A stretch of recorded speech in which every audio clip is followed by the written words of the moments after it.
नमस्कार. IBN Lokmat special मध्ये आपल्या सगळ्यांचं स्वागत. आज आम्ही घेऊन आलेलो आहोत अतिशय धक्कादायक गौप्यस्फोट जो शोधून काढला आहे, ज्याचा तपास केलेला आहे. अंडरकव्हर रिपोर्टर बनून बॉलिवूडमध्ये गेलेले आहेत कोब्रा पोस्ट आणि IBN नेटवर्कचे अंडरकव्हर रिपोर्टर. काय त्यांना सापडलंय? धक्कादायक वास्तव सापडलंय. बॉलिवूडचा खरा चेहरा सापडलाय. बॉलिवूड म्हणजे एक मायाजाल. इथे असली काय, इथे नकली काय हे विचारायचं नसतं. पण आज आम्ही दाखवणार आहोत बॉलिवूडचा असली चेहरा, बॉलिवूडचं डर्टी पिक्चर. हे डर्टी पिक्चर आहे अफरातफरीचं. बॉलिवूडमध्ये रोज करोडो रुपयांचे व्यवहार होतात. वर्षाला किती होत असतील, वर्षाचं टर्नओव्हर किती असेल याचा तर तुम्ही अंदाजच करू शकत नाही. यामध्ये असतात लेखक, दिग्दर्शक, निर्माते, कलाकार, या सगळ्यांची चेन असते. कॉर्पोरेट कंपन्या सुद्धा असतात, निर्मात्यांच्या सुद्धा संस्था असतात.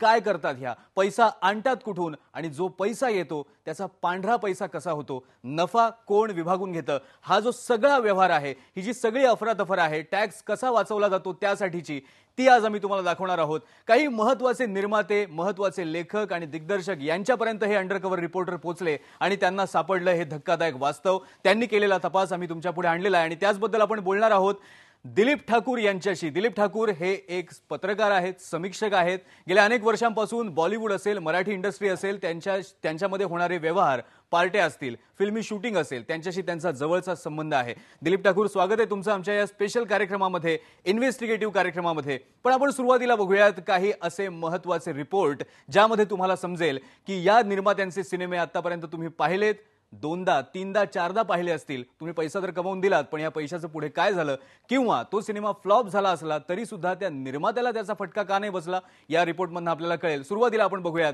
वाशू भगनानी काय सांगतायत या अंडरकव्हर रिपोर्टरला. स्थळ मुंबईतलं जुहू हॉटेल. दुपारी 2ची वेळ. इथे एक सिक्रेट मीटिंग होणार आहे. मीटिंगचा अजेंडा आहे बॉलिवूड मार्फत कोट्यवधी रुपयांचा काळा पैसा पांढरा करायचा. या मीटिंगला हजर असलेले 2 जण ही सिनेमातली 2 बडी नावं आहेत. अनीस बाझमी हा मोठमोठ्या हिट सिनेमांचा दिग्दर्शक आहे. No Entry, Singh Is King, Welcome, Ready असे सिनेमे त्याच्या नावावर आहेत. आणि दुसरे आहेत राजीव कौल. हे आहेत प्रतिष्ठित लेखक. दिल, बेटा, वेलकम, रेडी या सिनेमाचं स्क्रिप्ट त्यांनी लिहिलंय. आणि याशिवाय एक जण आहे कोब्रा पोस्टचा अंडरकव्हर रिपोर्टर. त्यानं त्याचा काळा पैसा पांढरा करून हवाय असं नाटक केलंय.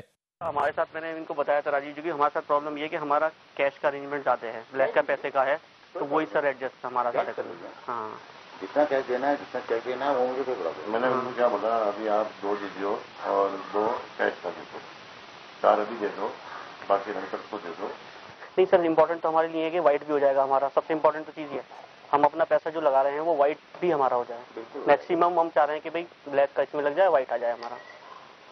वो भी मैं बोला कि कॉर्पोरेट को हम ज्वाइन करेंगे ताकि बेचने में आपको आसानी हो, नाम कमाएंगे. कितना करा दूँ सर साइनिंग अमाउंट आपका? फिर 4-5 ग्रुप लगे. मैंने हमेशा 5 लिया, लोगों से 5 लिया, 6 लिया, 20 दिन बनाए भी मैंने रेडी. हाँ, दे दिया मैंने. और इसमें सर कैश कितना करा दूं ब्लैक का? वो आपकी मर्जी. नहीं, ज़्यादा से ज़्यादा मुझे अभी कंफर्टेबल होगा ना सर. इसमें मैं साथ में बैठे हैं जो 4 करोड़ करा दूं सर कैश और 1 करोड़ चेक सर. जो हम आपको कैश दे रहे हैं उसके लिए कुछ आप लिख के करेंगे, देंगे, कैसे करेंगे? कैसे होगा? नहीं, पेपर पे नहीं, मतलब कुछ तो हमारे लिए ऑथेंटिसिटी हो ना. मैं उनको बोल पाऊंगा कि सर मैं दे के आया हूँ पेमेंट ये. क्या करते हैं कि भाई 10,000 रुपये हमने लिया और हमने उनको पैसे दे दिए 4,000, तो वो जो एग्रीमेंट होता है वो 6,000 का होता है. हाँ, वो तो प्रॉपर्टी में होता है. वो सेम. हाँ, प्रॉपर्टी वाला हिसाब कर सकते. तभी तो इस इंडस्ट्री में आ रहे हैं हम भी ब्लैक का पैसा लगाने के लिए. अनीस बाझमी समजावून सांगतो फिल्म इंडस्ट्री आणि रिअल इस्टेटमध्ये काळा पैसा कशी भूमिका निभावतोय ते. फिल्म इंडस्ट्रीमध्ये गुंतवलेल्या पैशांपैकी 60% पैसा काळा आहे, फक्त 40% व्हाईट मनी. बाझमी अशी सुद्धा हिंट देतात की कॉर्पोरेटचा पैसा यामध्ये येतोय. फिल्म इंडस्ट्रीला पैसा पुरवण्यात काळा पैसा मोठी भूमिका बजावतोय. काळा पैसा स्वच्छ करण्यासाठी फिल्म मेकर्स कॉर्पोरेटचा कसा वापर करून घेतात हे सुद्धा प्रसिद्ध दिग्दर्शक अनीस बाझमी आणि लेखक राजीव कौल यांनीच उघड केलंय. अपूर्ण सिनेमा आधी कॉर्पोरेट फर्म्सना विकला जातो आणि मग हे कॉर्पोरेट फर्म्स फिल्म मेकरना चेकनं पैसे देतात. फिल्म मेकर हे चेक त्यांच्या फिल्ममध्ये काळा पैसा गुंतवणाऱ्यांना देतात आणि या गुंतवणूकदारांचा काळा पैसा पांढरा होऊन जातो. Bureau report, IBN Lokmat. Anees Bazmee, Rajiv Kaul यांचे अनेक सिनेमे आतापर्यंत आपण बघितले, पण दिग्दर्शक म्हणून, लेखक म्हणून ते सुद्धा या व्यवहारात कसे सामील होतात ते आपण पाहिलं. वाशू भगनानी एक असे निर्माते आहेत, हिरो नंबर 1, बीवी नंबर 1, कुली नंबर 1 आणि त्यांच्या मुलाला घेऊन फालतू सारखा सिनेमा सुद्धा त्यांनी केला. अनेक सिनेमांमध्ये त्यांचे पैसे असतात, निर्माते म्हणून त्यांचं नाव असतं, पण खरा पैसा कोणाचा असतो बघूयात अजून एक रिपोर्ट.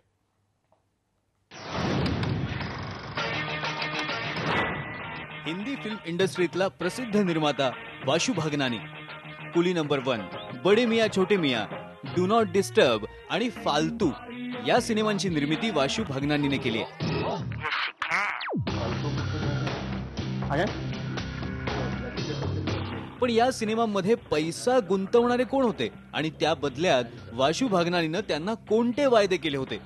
आमचे अंडरकव्हर रिपोर्टर वाशू भगनानींना त्यांच्या ऑफिसमध्ये जाऊन भेटले आणि मग भगनानीने दाखवलं काळा पैसा पांढरा करण्याचं बॉलिवूडचं डर्टी पिक्चर. पैसा ही अगर वाइट करना तो मिलेंगे तो मेरे पास अभी कम से कम 300-400 करोड़ की बिल्डिंग है, उनको बोलूंगा 50 इधर डाल दो. अच्छा. और 2 साल बाद आप इसका वाइट ले लेना. वो रस्ते बहुत हैं, पर आदमी कौन है पहले जेन्युइन है कि नहीं वो देखना पड़ेगा. अगर होगा भी तो पहली बात, क्योंकि कैश ये कौन है मुझे पता नहीं. कल अगर इनकम टैक्स में पकड़ा गया कागज तो वो रिस्पॉन्सिबल. वही सर सबसे इम्पोर्टेंट चीज़ है कि देखिए कल को प्रॉब्लम हमें भी ना हो सर, आपको भी. वही सबसे इम्पोर्टेंट चीज़ है. 10 CR से शुरुआत करते हैं, उसमें कितना मतलब आप एडजस्ट कर लेंगे वो मुझे बताइए कि कैश और कितना चेक से. देखिए 10 CR अगर आप देंगे आज की डेट से 8 से CR को कैश देना पड़ेगा, 2 CR का चेक देना पड़ेगा कम से कम. हो जाएगा, कर लेंगे आप, ठीक ना.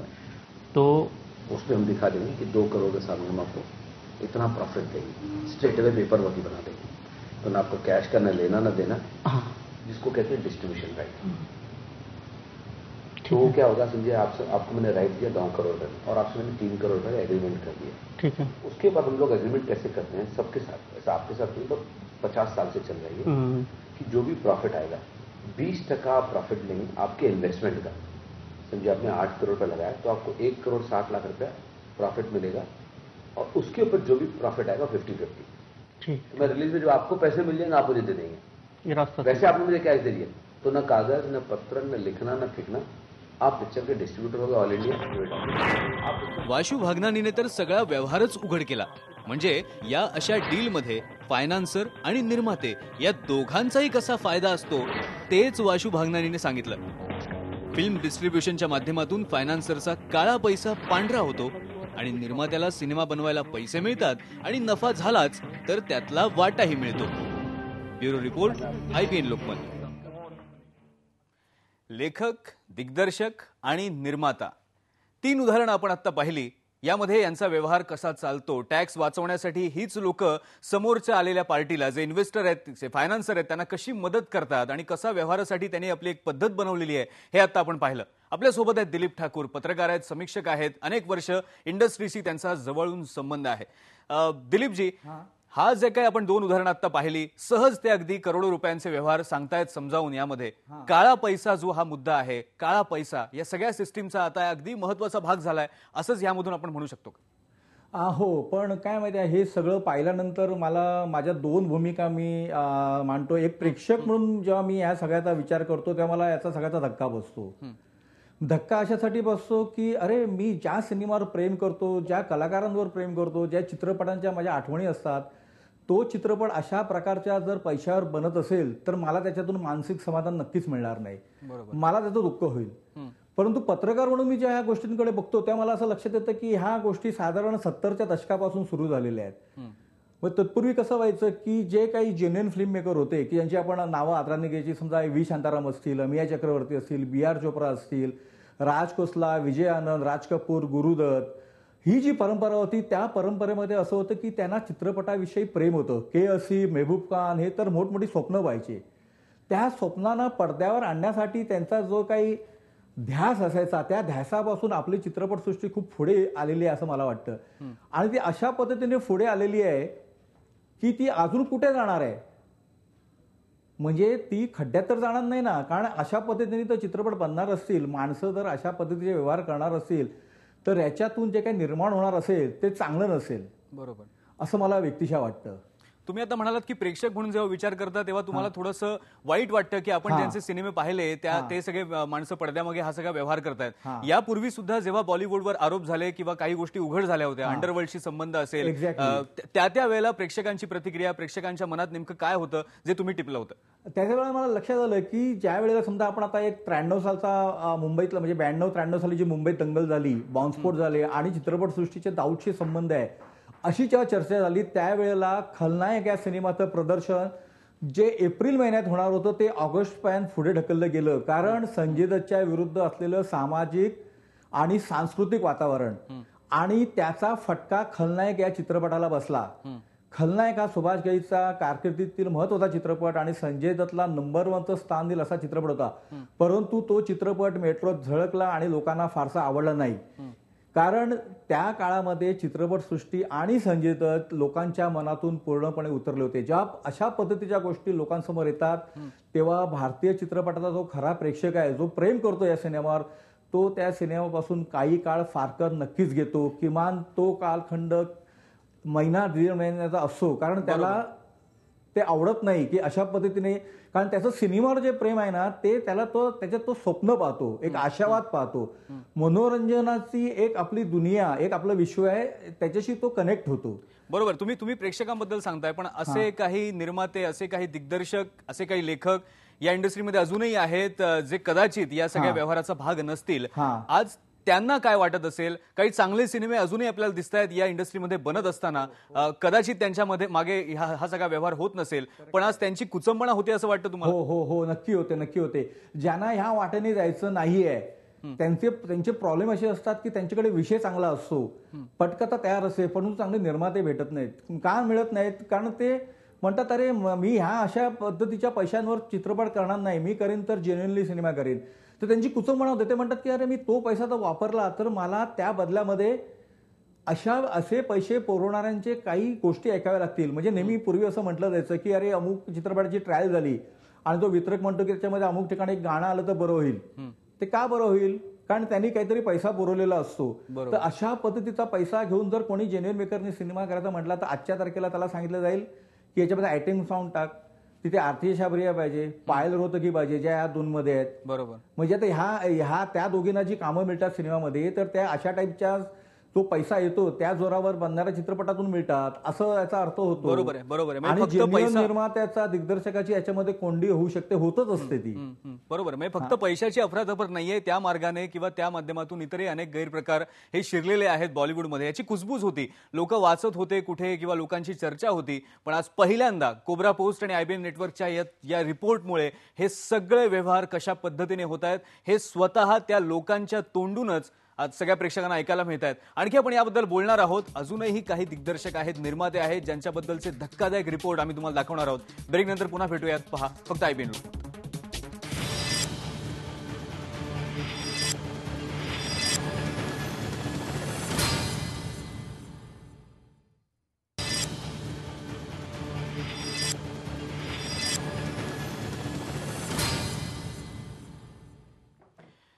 करोडो रुपयांचा व्यवहार रोज करणारी झगमगती दुनिया आहे बॉलिवूड. पण हा व्यवहार पारदर्शक पद्धतीने होत नाही, तिथे सुद्धा कशी अफरातफर होते याचा धक्कादायक खुलासा आज केलाय कोब्रा पोस्ट आणि IBN नेटवर्कने. आतापर्यंत आपण काही उदाहरणं पाहिली, आपल्यासोबत दिलीप ठाकूर सुद्धा आहेत, आपण त्यांच्याशी सुद्धा बोलतोय. पण आता आपण पाहणार आहोत एक अशी व्यक्ती जी आपल्याला सांगतेय की नेमकं हे सगळं कशा पद्धतीने होतं. अर्थात ही व्यक्ती ही आधी बॉलिवूडच्या बाहेर होती, आता ती बॉलिवूडचा एक हिस्सा बनलेली आहे. बॉलिवूडचा एक असा हिस्सा की नोएडामध्ये राहून सुद्धा मुंबईत असणारं हे बॉलिवूड आपल्या बोटांवर नाचवण्याचं काम ही व्यक्ती करते. नाव आहे संदीप मारवा. बघूया या कॉर्पोरेट व्यक्तीचं नेमकं काय म्हणणं आहे. संदीप मारवा यांचा नोएडामधल्या फिल्म सिटीत फिल्म इन्स्टिट्यूट आणि स्टुडिओ आहे. कोब्रा पोस्टचा अंडरकव्हर एजंट संदीप मारवांना भेटला. मारवानं आम्हाला सांगितलं की बोनी कपूर आणि अनिल कपूरशी त्यांचे अगदी घरगुती संबंध आहेत. त्यांच्यासोबत एक सिनेमा करू ज्यात आपल्याला काळा पैसा सहजपणे टाकता येईल. मैं तो आज शाम को भी बात कर लूंगा बोनी से, प्रोडक्शन सारी बोनी देखता है. ठीक है, मैं ये भी जिक्र भी कर दूंगा, पर मुझे अपना प्रोफाइल तो दीजिए पहले. मैंने सीए को भी बोला है कंपनी बनाने के लिए, वो कंपनी हमारी रजिस्टर्ड हो जाएगी तो मैं उसके नाम से फिर आपके साथ काम कर लूंगा. आप पेमेंट दोगे, कुछ चेक से दोगे, कुछ कैश दोगे, कुछ बच्चा होगा, कोई दिक्कत नहीं है. इस इंडस्ट्री में पैसा लगाने के लिए, मूवी वगैरह के लिए, हमें नहीं जानकारी। आप हमसे कहेंगे पूरा पेमेंट कहेंगे, हम पूरा दे देंगे, आधा कहेंगे आधा दे देंगे, लेकिन हम 90% ब्लैक का ही देंगे, 10% सिर्फ कैश में देंगे। मैं ये कह रहा हूँ आप 5-10 लाख रुपया मुझे यहाँ पकड़ा ठीक देंगे, ठीक है, तो ये तसल्ली हो जाती है कि हम लोग इस प्रोजेक्ट के काम के लिए शुरू हो गए। अच्छा ठीक है। भाई आप वो चाह रहे हैं 70 सिनेमांची निर्मिती करणारे संदीप मारवा आहेत जुने जाणते निर्माते. सिनेमाच्या व्यवसायात काळा पैसा सर्रास वापरतात हे त्यांनीच मान्य केलं. यानंतर आम्ही गेलो मुंबईतल्या जुहू हॉटेलमध्ये. इथे आम्ही शैलेश आर सिंग या निर्मात्याला भेटलो. त्यांनी तनू वेड्स मनू आणि बस एक पल असे सिनेमे केले. त्यांनी सुद्धा कोब्रा पोस्टच्या अंडरकव्हर एजंटशी काळ्या पैशासंदर्भात डील फायनल केली. 50 लाख रुपए में कितना आप हमसे कैश ले लेंगे चेक का, कितना ब्लैक का ले लेंगे? इनिशियली जब इनको साइन करते हैं तो मुझे बहुत आप कैश दोगे तो भी मुझे कोई प्रॉब्लम। इसको लेना है, क्या नाम है इसका, अभी नाम ले रहे हैं ना आप इसका, इरफान को। हाँ, इरफान को कितना देना पड़ेगा? इरफान को कम से कम 25 लाख रुपए देना पड़ेगा। 25। वो कितना ले लेगा चेक से, कैश से? 1.5 करोड़ रुपए मांगे आता है, उसको आप पूरा कैश दोगे ले लेंगे, कोई दिक्कत नहीं है, चल जाएगा। इरफान खानला सिनेमात मुख्य भूमिकेत घेऊ असं आश्वासनच शैलेशने दिलं. अभिनेते सुद्धा त्यांचं पेमेंट चेकपेक्षा कॅश म्हणजेच काळ्या पैशाच्या रूपात घेणं पसंत करतात असंही शैलेशने आम्हाला सांगितलं. शिवाय पैशांच्या अफरातफरीचेही त्यांचे स्वतःचे काही नियम आहेत. अब हमारा जो पैसा जो लगेगा, जैसे मान लीजिए 15 करोड़ रुपए लगेगा, वो जब रिटर्न आएगा, क्योंकि एक्चुअल अमाउंट जैसे सपोज करिए 2 करोड़ रुपए तो चेक से होगा, 3 करोड़ रुपए चेक से होगा, बाकी कैसे, तो वो हमें रिटर्न कैसे होगा? आपको चेक से चाहिए ना? हाँ, हम चेक से दे देंगे आपको, आपका प्रॉफिट रजिस्टर्ड। वही इन्कम टॅक्स डिपार्टमेंटचा ससेमिरा लागलेल्या उत्तर प्रदेशचा लिकर बॅरन पॉन्टी चड्ढा याने सुद्धा डिस्ट्रीब्युटर म्हणून तनू वेड्स मनू या सिनेमात पैसा लावल्याचं शैलेंद्र सिंगने सांगितलं. तनु मेट्स मनू में भी ये हुआ, यही है यार भाई। नहीं पॉन्टी चड्ढा ने दिल्ली यूपी में थिएटर में लगाई, उसने पैसा हमसे लिया, वो मैं जानना चाह रहा हूँ। ओवरफ्लो इनको वापस मिला। अच्छा, प्रॉफिट में फिर आपको मिला चेक से, उन्होंने दिया आपको पॉन्टी चड्ढा ने चेक से? हाँ, तो वाइट भी हो गया, पैसा ये है क्या दूसरा? हाँ, वो नहीं का सम। संदीप मारवाप्रमाणे शैलेंद्र सिंग यांनीही बॉलिवूडमधला हा काळा कारभार उघडपणे मान्य केला. ब्लॅक मनी सिनेमात लावायचा आणि तो व्हाईट करून घ्यायचा. पैसा लावणाराही फायद्यात आणि सिनेमाचा निर्माताही. Bureau report, IBN Lokmat. पुन्हा एकदा आपण बोलूया. दिलीप ठाकूर आपल्या सोबत आहेत. दिलीप ठाकूर, एक महत्त्वाचा प्रश्न या ठिकाणी. कॉर्पोरेट कंपन्या आहेत. काही वर्षांपूर्वी जेव्हा कॉर्पोरेट कंपन्या आल्या बॉलिवूडमध्ये, त्यांनी सिनेमा निर्मिती करायला सुरुवात केली, तेव्हा असं म्हटलं गेलं की आता सगळा व्यवहार पारदर्शक होईल, एक प्लॅनिंग असेल, शिस्त असेल. पण तसं काही घडलेलं दिसत नाहीये. उलट हा सगळा जो प्रकार आहे, काळा पैसा पांढरा करण्याचा असेल किंवा पैशांची अफरातफर असेल, टॅक्स वाचवण्यासाठी असे वेगवेगळे मार्ग अवलंबणं असेल, तो आणखीन वाढलेला आहे. हा राक्षस आता आणखी मोठा झालाय. हे कशामुळे झालं असावं? याची काय कारणं दिसतात तुम्हाला? त्याचं कारण आहे की मी मगाशी म्हटल्याप्रमाणे की गेल्या 40 वर्षामध्ये जो चित्रपटसृष्टीचा जो आउटलुक किंवा सगळं अंतर्बाह्य चित्र जे बदललेलं आहे, त्याच्याशी ह्या सगळ्याची मुळे आहेत. म्हणजे साधारण आहे की 70च्या दशकापासून याची सुरुवात झाली. म्हणजे ज्याच्यात करीम लाला, हाजी मस्तान हे त्यावेळची जे कुख्यात मंडळी होती, जे चित्रपटसृष्टीत आले आणि त्यांचा सहभाग वाढला की त्यांची काहींकडनं त्यांनी काहींचा पैसा लागला या सिनेमामध्ये. म्हणजे मी एक आठवण सांगतो, फरिश्ते नावाचा एक सिनेमा आलेला. सत्ती शौरी निर्माती होती आणि अनिल शर्मा दिग्दर्शक होता. त्या सिनेमाची पार्टी जुहूच्या एका तारांकित हॉटेलमध्ये होती. मी त्या पार्टीला हजर होतो. चित्रपटामध्ये अनिल कपूर, श्रीदेवी वगैरे होते आणि प्रत्यक्ष बघतो तर काय हाजी मस्तान त्या पार्टीमध्ये. तर अशा पद्धतीने जेव्हा माणसं इकडे आली तर त्यासोबत गुन्हेगारी वृत्ती आली आणि काळा पैसा आला. हे सगळं आलं आणि हे मुरलं. आणि हे अशा पद्धतीने मुरलंय की आता ह्याच्यातून सुटका नाहीये. बरोबर. म्हणजे कसं होतं की बऱ्याचदा असं होतं की एखादा निर्मात्याचा चित्रपट सॉलिड हिट झाला, सुपरहिट झाला की तो पुढच्या चित्रपटासाठी अधिक खर्च करतो. त्या अधिक खर्च करण्यामागची जी भावना असते ती अगोदरच्या चित्रपटामध्ये मिळवलेला जो पैसा असतो त्यात बेहिशोबा पैसा खूप असतो. तो ऍडजस्ट कसा करायचा, बरोबर, त्या ऍडजस्टमेंटमध्ये तो पुढच्या चित्रपटाचं शूटिंग वाढवतो, सेट उभे करतो, पाडतो, फॉरेनला जातो, पुन्हा पुन्हा शूटिंग आखतो किंवा अधिक प्रमाणात प्रिंट काढतो. तर हे जे सगळं आहे, हा राक्षस आहे, तो इतक्या अशा पद्धतीने मुरलेला आहे की ह्या राक्षसातून आता सुटका होणार नाहीये. बरोबर आहे. म्हणजे कंपन्या आल्या तर आपण म्हणतो शिस्त आली असेल, परंतु मूळ जी घडी विस्कटलेली आहे ती घडी सरळ कोण करणार? बरोबर आहे, बरोबर आहे. दिलीप ठाकूर, खूप खूप धन्यवाद. तुम्ही जसं सांगितलं की शिस्त आणायचा कितीही प्रयत्न केला तरी आता यातून सुटका नाही, असंच सध्या वातावरण आहे बॉलिवूडमध्ये. खूप धन्यवाद, तुम्ही आमच्यासोबत आलात आणि चर्चा केली त्याबद्दल. जसं आपण पाहिलं, त्यांनी सांगितलं श्रीदेवी असेल, अनिल कपूर असेल किंवा त्याही आधीच्या जमान्यापासून हे सगळं सुरू आहे. काही प्रमाणात कलाकारांच्या दृष्टीने पाहिलं तर ते लपून छपून व्यवहार करत होते, आता ते अधिक सराईतपणे करतात. म्हणजे त्यांच्यापर्यंत हा सगळा व्यवहार येऊन पोचलेला आहे. अजून एक रिपोर्ट आपण बघणार आहोत. हा आहे एका ख्यातनाम दिग्दर्शकाबद्दलचा. खूप बिग बजेट सिनेमे करायची हौस असते याला. याच दिग्दर्शकाचं काय म्हणणं आहे ते सुद्धा बघूयात, पण ब्रेक नंतर. पहा फक्त IBN लोकमत.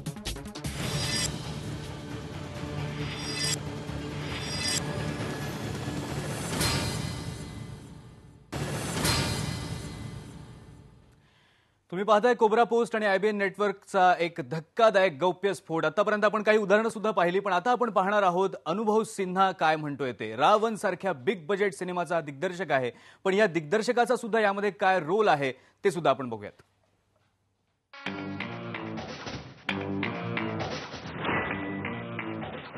रावण ही बॉलिवूडमधली सर्वात महागडी फिल्म. अशा प्रकारच्या बिग बजेट फिल्मसाठी अनुभव सिन्हांसारखे दिग्दर्शक पैसा कसा मिळवतात, किंवा यामध्ये काही काळ्या पैशाचा वापर केला जातो का? कोब्रा पोस्टचे अंडरकव्हर रिपोर्टर दिग्दर्शक अनुभव सिन्हाच्या मुंबईतल्या ऑफिसमध्ये पोहोचले आणि त्या रिपोर्टरला त्याचा काळा पैसा गुंतवायचा असं सांगून अनुभव सिन्हांशी त्यांनी संवाद साधला. मैं आपको ये अश्योर कर सकता हूँ कि आपने 5 रुपए लगाया प्रोजेक्ट टू प्रोजेक्ट, या मैंने आपसे मान लीजिए 1 साल के लिए 5 रुपए लिए, ठीक है, और मैं आपको बता दूंगा कि आपका 5 रुपए में ये 2 पिक्चर लगाना, ठीक है. 1 साल में इस 5 का 6 तो मैं दूंगा ही नहीं. इन दोनों फिल्मों की सक्सेस में से 10% आपका प्रॉफिट शेयरिंग, वही मैं चाह रहा हूँ. कल को ये चीज बड़ी अगर हो गई, हाँ तो हमें सर वही मैं चाह रहा हूँ ना. आप कमा लेना. ऐसा भी होता है सर कि कंपनियां पैसे लगाती हैं लेकिन कंपनियां फिर भी नाम नहीं लेती पोस्टर वोस्टर. ऐसा भी होता है. कल अगर मुझे लगता है आपके केस में अगर आप इतने सिक्रेटिव हैं तो आपको ऐसा ही करना, अभी सेव करना, मतलब अभी रखना चाहिए. शुरू के मेरे ख्याल से शांति से करना चाहिए. मुझसे कोई पूछेगा नहीं कहाँ से आए पैसे, मैं बताऊंगा नहीं कि आप फिलहाल आप क्या अमाउंट आपको आपके लिए कंफर्टेबल जॉब लगाना चाहते हैं. सर ये मुझे बताएं ना. आप, मैं तो 15 करोड़ से स्टार्ट कर रहा हूँ. 15 करोड़ रुपए में कितना आपको, मतलब कितना आप कैश एडजस्ट कर लेंगे कच्चे का, कितना आप पक्के का ले लेंगे? 50% तो देंगे आप कैश का? नहीं सर, 50 में दे पाएंगे. 25 से ज्यादा नहीं जा पाएंगे. 20-25 बस. तर या फिल्ममध्ये केवळ 25%च व्हाईट मनी होता. उर्वरित 75% हा काळा पैसा या फिल्मसाठी गुंतवण्यात आला होता. अनुभव सिन्हाने सांगितल्याप्रमाणे या फिल्मसाठी पैसा गुंतवणाऱ्या व्यक्तीचं नाव गुपित ठेवलं जाईल. त्या संबंधित व्यक्तीचं नाव फिल्ममध्ये किंवा त्याच्या प्रसिद्धीसाठी वापरल्या जाणाऱ्या होर्डिंग्जवर सुद्धा लिहिलं जाणार नाही. फिल्म इंडस्ट्रीमध्ये ब्लॅक मनी व्हाईट करणं कसं सहज शक्य आहे हे अनुभव सिन्हा आणि त्याच्या सहकार्यांनी दाखवून दिलंय. बेहिशोबी प्रोडक्शन खर्च लपवण्यासाठी हा काळा पैसा वापरला जातो. तसंच कलाकारांचं करारा व्यतिरिक्तचं मानधन देण्यासाठी काळ्या पैशाचा वापर होतो. फिल्मला झालेल्या नफ्याचा हिस्सा काही काळानंतर काळा पैसा गुंतवणाऱ्यांना दिला जातो. शिवाय या नफ्यातला काही हिस्सा अनुभव सिन्हांसारखे दिग्दर्शक सुद्धा घेतात. Bureau report, IBN Lokmat. तर असा हा सगळा बॉलिवूडचा असली काळा चेहरा जो आहे तो कोब्रा पोस्ट आणि IBN नेटवर्कनं जगासमोर आणलेला आहे. येतो एक झाकी आहे. जे काय बाकी आहे ते आता इन्कम टॅक्स डिपार्टमेंट आणि एन्फोर्समेंट डायरेक्टरेटला शोधायचं आहे अशी अपेक्षा आपण करू शकतो. बघूया पुढे काय काय घडतंय. सध्या इथेच थांबूयात. पहा फक्त IBN लोक.